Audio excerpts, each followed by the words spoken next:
Good evening everyone, কেমন লাগছে কমেন্টে একটু জানিও। আজকে ছিল আমার বোনের রিসেপশন। আমরা তিনজনে দেখো সুন্দরভাবে রেডি হয়ে গেছি। তার সাথে সাথে আমার শাশুড়ি মাও রেডি হয়ে গেছিলো।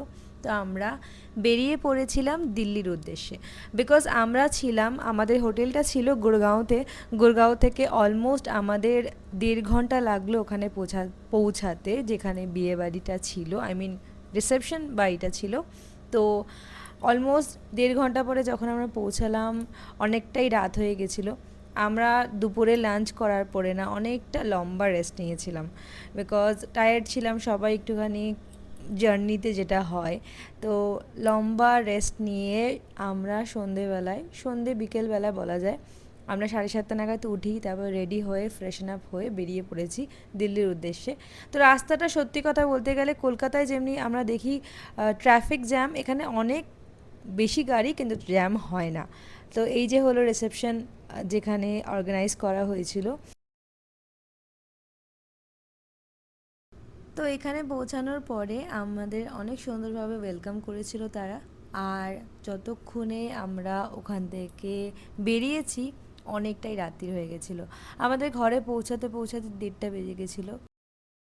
তো এখান থেকে আমরা ভেবেছিলাম একটু তাড়াতাড়ি বেরিয়ে যাব, বিকজ সকাল সকাল আমাদের চেক আউট করতে হতো হোটেল থেকে।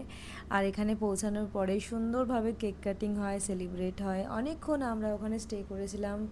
তো বিকজ সকাল সকাল বেরাতে হতো, তারপরেও অনেকটা লেট হয়ে গেছিলো, আমাদের ঘুমাতে ঘুমাতে 4টে বেজে গেছিলো। মর্নিংয়ে আমাদের ক্যাব বুক করা ছিল পরের দিনের জন্যে।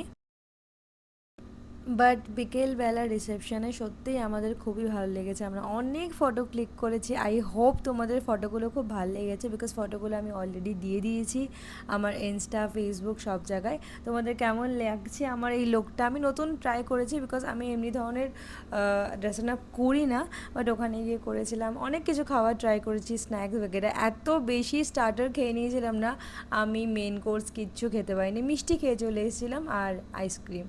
বাট স্টার্টার এত টেস্টি ছিল, আমি কি বলবো, সব ধরনের আইটেম ছিল, অনেক আইটেম ছিল, কিন্তু আমরা এতটা ফুল হয়ে গেছিলাম স্টার্টার খেতে খেতে, পুরো মেনু ভিডিওই করতে ভুলে গেছিলাম। আর আমরা সবাই মিলেই বেশি স্টার্টার খেয়ে নিয়েছিলাম বলে ডিনার মেন কোর্স অবধি যেতে কেউই পারিনি। But it was great fun, খুব ভালো লেগেছে। অ্যাম্বিয়েন্সটাও খুব সুন্দর ছিল, খুব সুন্দরভাবে ডেকোরেশন করা ছিল। আর তোমাদের এই রিসেপশনের ভিডিওটা কেমন লাগলো সেটা কিন্তু জানাতে ভুলবে না। আমি অনেক ভিডিও দিচ্ছি তোমাদের সামনে, সেগুলোও কেমন লাগছে কমেন্টে জানিও। আজকের আমাদের সবার লোক তোমাদের কেমন লেগেছে সেটাও জানি। তো একটা জিনিস তোমরা লক্ষ্য করেছো নাকি জানি না, আমরা দুজনে কিন্তু ম্যাচিং করেছিলাম। প্রথমে আমি আগেই ডিসাইড করেছিলাম আমি এই কালারের শাড়ি পরবো। তো আমার বর নিজে থেকেই অর্ডার করে, বিকজ আমরা দুজন ম্যাচিং করেছিলাম। হ্যাঁ, আমরা নিজেরা আগে থেকেই ডিসাইড করেছিলাম আমরা ম্যাচিং করবো। ভাইও খুব সুন্দর লাগছিলো এখানে দেখতে, আর আমার মাকে তো দেখতেই পাচ্ছ খুবই সুন্দর লাগছে। তো আমরা এরপরে অনেক সুন্দরভাবে সেলিব্রেট করি ডান্স করে।